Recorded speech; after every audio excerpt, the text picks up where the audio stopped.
آدمی پیسے سے زیادہ عزت کا طلبگار ہوتا، عزت نفس ہر ایک کو محبوب۔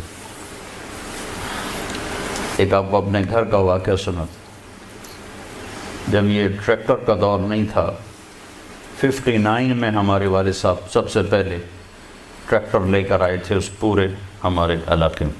اس سے پہلے بیل ہوتے تھے۔ عزت نفس پہ یاد آ کہ عزت نفس مال سے بھی زیادہ محبوب ہوتی۔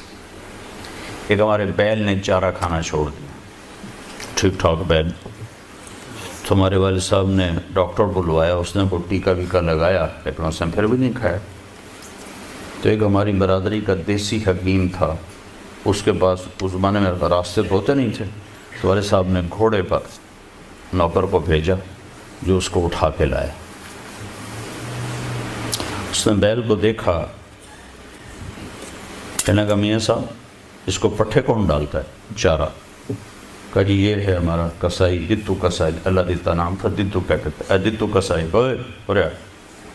اس کو بیل کے آگے بٹھایا اور جوتا اتارا اور 5 سال جوتے اس کے سر میں مارے۔ پھر کہنے لگا اب چارہ ڈالو۔ جب چارہ ڈالا تو وہ بیل کھانے لگا۔ یہ میرے گھر کا واقعہ ہے، کوئی سنایا نہیں؟ تو میرے والد صاحب حیران ہو کر کہنے لگے ایک ہی ہے؟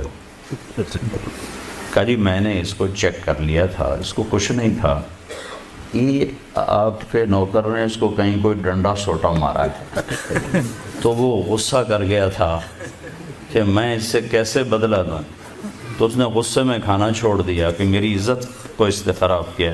اب اس کی آنکھوں کے سامنے 2-4 جوتے میں نے مارے تو وہ خوش ہو گیا، بالکل کھائے۔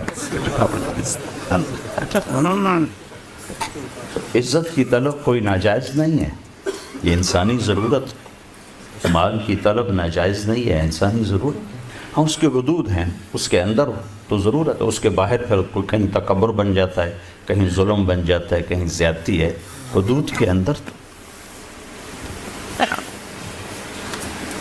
ایک حدیث سنا دیتا ہوں، کسی مسلمان کو عزت دینا کتنا ضروری ہے۔